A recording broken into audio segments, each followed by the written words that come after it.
हरे कृष्णा, राधे राधे। आने वाली 6 अक्टूबर 2025 को मनाया जाएगी शारद पूर्णिमा तथा कोजागरी लक्ष्मी पूजा। रात की पूजा 6 अक्टूबर को होगा। 7 अक्टूबर को सुबह स्नान दान की पूर्णिमा होगा। अगर आप लोग नया व्रत शुरू करना चाहते हैं तो इस पूर्णिमा से शुरू कर सकते हैं। बहुत ही बड़ी पूर्णिमा है, सभी पूर्णिमा में सर्वश्रेष्ठ माना जाता है। 16 कलाओं से परिपूर्ण रहता है। चंद्रमा की पूजा करने से घर का सभी प्रकार का दुख कष्ट निवारण हो जाता है। तो चलिए शुरू करती हूँ घर में पूजा हमें कैसे करनी है। ये पूजा आप शाम के समय कर सकते हैं या सुबह भी कर सकते हैं। लक्ष्मी पूजा दोनों टाइम किया जा सकता है। तो देखिए चौकी को बहुत ही अच्छी तरह से भव्य तरीके से सजा लीजिए, क्योंकि माता लक्ष्मी को सजा हुआ शुद्ध और स्वच्छ चीज़ें बहुत ज़्यादा पसंद आते हैं। साथ ही में देखिए माता लक्ष्मी के हमने फोटो ले लिए है और साथ ही में सत्यनारायण भगवान का फोटो ले लिया है। भगवान नारायण का आज पूजा अति अवश्य ही किया जाता है। सत्यनारायण का कथा आज के दिन आप कर सकते हैं। तो ये जो दिन होती है बहुत बड़ी दिन होती है। माता लक्ष्मी भगवान नारायण जी की पूजा सेवा एक साथ की जाती है। इस पूजा में आप कलश स्थापना जरूर कीजिएगा, अगर संभव है तो। नहीं है तो आप इस पार्ट को स्किप कर सकते हैं। तो देखिए कलश के कंठ में मूली बांध दीजिए। एक स्वास्तिक हम बना लेंगे। अशोक के आम का 5 पत्ते ले लेंगे, इसके ऊपर टीका कर लेंगे और कलश को फिर आसन देके हम बैठाएंगे। यहाँ स्वास्तिक बना हुआ आसन देके हम बैठा है। आप चाहे तो चावल का आसन देके भी बैठा सकते हैं। कंठ तक शुद्ध जल से भर लेंगे। अब देखिए ये लक्ष्मी कलश होते हैं, बहुत विशेष होता है। इसमें हम हल्दी के गांठ, 1-2 लौंग, 1 इलायची, सुपारी और साथ ही में एक कौड़ी और एक कमलगट्टा जरूर डालेंगे। कौड़ी और कमलगट्टा लक्ष्मी प्राप्ति के लिए अचूक उपाय के हिसाब से माना जाता है और ये बहुत ज़्यादा अच्छा माना जाता है। कलश स्थापना बहुत ही ध्यानपूर्वक कीजिएगा और इसके ऊपर फिर 5 जो अशोक के पत्ते हमने लिए थे वो सजा देंगे। ऊपर से एक चावल से भरा हुआ पूर्ण पात्र रखेंगे और एक दिया का स्थापना करेंगे। आज के दिन आप चाहे तो श्री कलश का भी स्थापना कर सकते हैं या दीप कलश का भी स्थापना कर सकते हैं। दीप कलश का अगर स्थापना कर रहे हैं तो देखिए तेल इतना, घी इतना होना चाहिए कि आपके संपूर्ण पूजा तक दीप कलश का दीपक प्रज्वलित रहे। तो इस तरह से कलश का हम कलश तैयार कर लेंगे और इसके बाद धूप और दीप रेडी कर लेंगे। सबसे पहले हमें चौकी तैयार कर लेना है, उसके बाद हम पूजा शुरू करेंगे। इसके बाद देखिए हम थोड़ी सी चावल ले लेंगे। चंद्रमा का प्रतीक स्वरूप हम चावल से गोल चंद्रमा बनाएंगे, क्योंकि आज पूर्णिमा है तो संपूर्ण चंद्रमा बनाया जाता है। तो यहाँ पे एक गोल आकृति चंद्रमा बनाए ताकि हम चौकी में पूजन कर सके। और पूजा के बाद शाम के टाइम पे चंद्रमा को अर्घ्य दिया जाता है। चंद्रमा को अर्घ्य कैसे दिया जाता है इसी वीडियो के अंत में मैंने आप सभी को बताया है, तो वीडियो को पूरा देख लीजिएगा। इसके बाद देखिए एक चांदी की कॉइन हमने रख दिया है और साथ ही में शंख भी हम चौकी में रख देंगे पूजन के लिए। माता रानी की पूजा में शंख का विशेष महत्व होता है। इसके बाद भगवान श्री विष्णु नारायण माँ लक्ष्मी के नाम जयगान करते हुए हम अपने संकल्प बताएंगे कि आज से अगर आपने व्रत शुरू किया तो किस तरह से आप व्रत रखेंगे। पहला व्रत जैसे रखेंगे उसी तरह से आगे का पूर्णिमा का व्रत भी रखना है। और केवल आज का ही व्रत करना चाहते हैं तो सिर्फ उतना ही संकल्प लीजिएगा कि आज मैं आपके स्मरण करके आज का व्रत ले रही हूँ और कोशिश करूँगी कि अपने तरफ से कोई भूल चूक ना हो, व्रत संपूर्ण कर पाऊँ। इस तरह से संकल्प होने के बाद जल का छींटा देते हुए सभी देवी देवताओं को हम स्नान कराएंगे।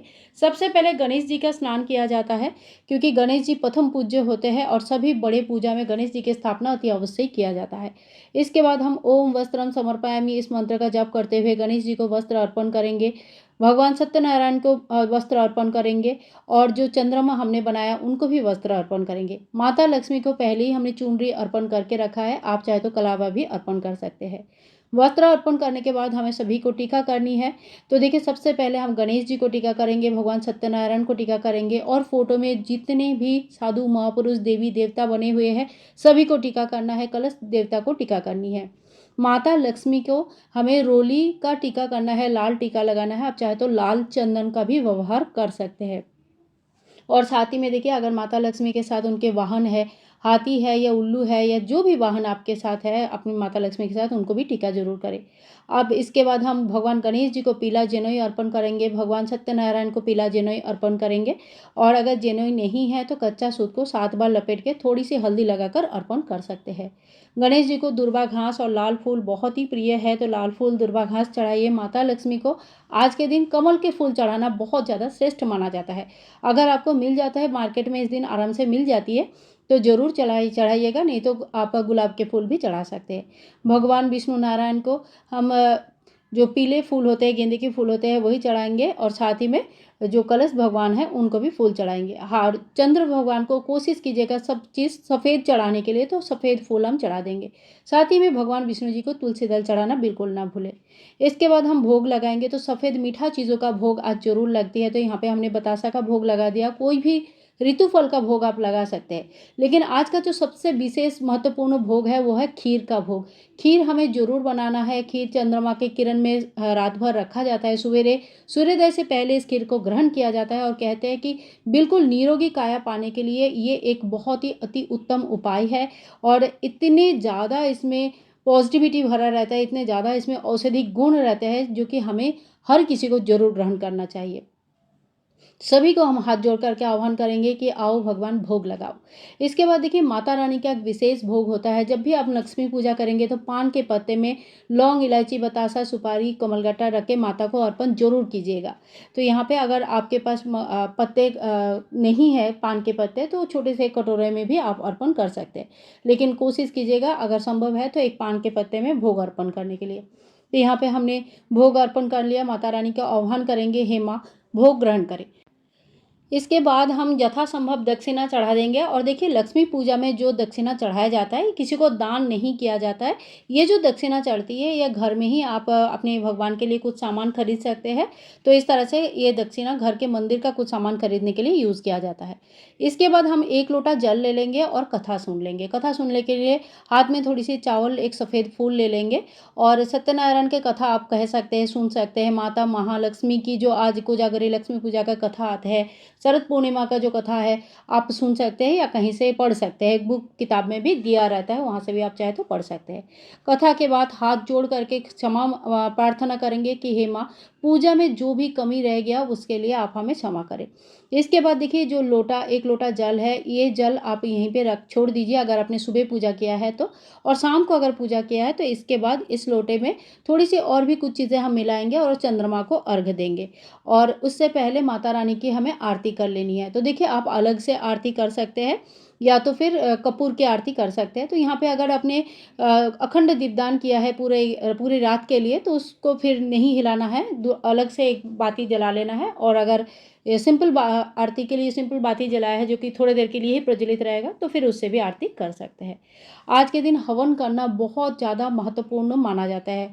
हवन में सबसे पहले गौरी गणेश जी के नाम पे ये 2 आहुति होती है। उसके बाद आप चाहे तो माता महालक्ष्मी की कोई भी मंत्र का जप करते हुए 9, 11, 21 आहुति दे सकते हैं। भगवान सत्यनारायण का नाम लेते हुए आप 11, 21 या 108 आहुतियाँ दे सकते हैं। तो आहुति होने के बाद हाथ जोड़ कर लेंगे। जो भी पूजा में कमी रह गई है इसके लिए माफ़ी मांगेंगे और हाथ में थोड़ी सी जल लेके चारों तरफ, अग्नि के चारों तरफ घुमा के वार लेंगे। तो इस तरह से आहुति शांत हो जाती है। चौकी की पूजन हमारे संपूर्ण हो जाता है। चौकी की पूजन होने के बाद अगर आप बाहर चंद्रमा नहीं दिख रहा है, बादल लगा हुआ है या बारिश हो रही है, तो आप जो यहाँ पे चंद्रमा बनाया है चौकी में, इन्हीं की दर्शन करते हुए एक थाल में जल चढ़ा सकते हैं। और इसी तरह से चंद्रमा का पूजन आप यहाँ पे भी कर सकते हैं। और अगर चंद्रमा दिख रहे हैं बाहर अच्छी तरह से, तो फिर ये जो लोटा है, इस लोटा में जो जल हमने लिया था, ये जल है। इसके साथ थोड़ी सी सफ़ेद जो चावल है वो मिक्स कर देंगे, थोड़ा सा सफ़ेद चंदन मिक्स करेंगे। और अगर आपके पास फूल है तो थोड़ी सी फूल चढ़ा दीजिए, नहीं है तो कोई बात नहीं, बिना फूल का भी पूजन कर सकते हैं। थोड़ी सी हमने दूध चढ़ाया है और जो खीर हमने भोग में लगाया उसमें से थोड़ा सा खीर का एक दाना हम यहाँ पे चढ़ा देंगे। तो इस तरह से देखिए, जल तैयार हो जाता है। उसके बाद सबसे पहले चंद्रमा को धूप और दीप दिखाया जाता है। तो आपके बालकनी से, छत से, आंगन से, जहाँ से भी दिखते हैं वहाँ से आप पूजन कर सकते हैं। तो सबसे पहले चंद्रमा को हम धूप दीप दिखाएंगे, उसके बाद हम जल चढ़ाएंगे। इस तरह से चंद्रमा को एक धार लगाते हुए अर्घ दिया जाता है। तो देखिए, नीचे अगर आपका पेड़ पौधे है तो ठीक है, और अगर नहीं है तो कोई पात्र में आप जल को संग्रह कर लीजिए और बाद में वो जल दोबारा जब संग्रहित हो जाएगा तो किसी पौधे में डाल सकते हैं। पैरों में जल नहीं लगना चाहिए। तो इस तरह से कोजागरी लक्ष्मी पूजा का संपूर्ण पूजा हमारा हो जाता है। इस पूजा को रात को मध्य रात्रि में भी बहुत लोग करते हैं। रात्रि जागरण का विशेष महत्व है। कोजागरी का मतलब ही होता है कौन जग रहा है। जो रात के बाद भी जगे रहते हैं, माता लक्ष्मी की आराधना करते हैं, उनके घर में माता लक्ष्मी स्थायी बसवास करते हैं। सो फ्रेंड्स, इसी तरह से माता लक्ष्मी की कृपा पाने के लिए हमें घर पे कोजागरी लक्ष्मी पूजा, शरद पूर्णिमा का पूजन करनी चाहिए। आज के दिन से आप नया व्रत भी शुरू कर सकते हैं। मिलूंगी नेक्स्ट वीडियो में, तब तक के लिए सभी भाई बंधुओं को कोजागरी लक्ष्मी पूजा, शरद पूर्णिमा का बहुत बहुत शुभकामनाएं। हरे कृष्णा। राधे राधे।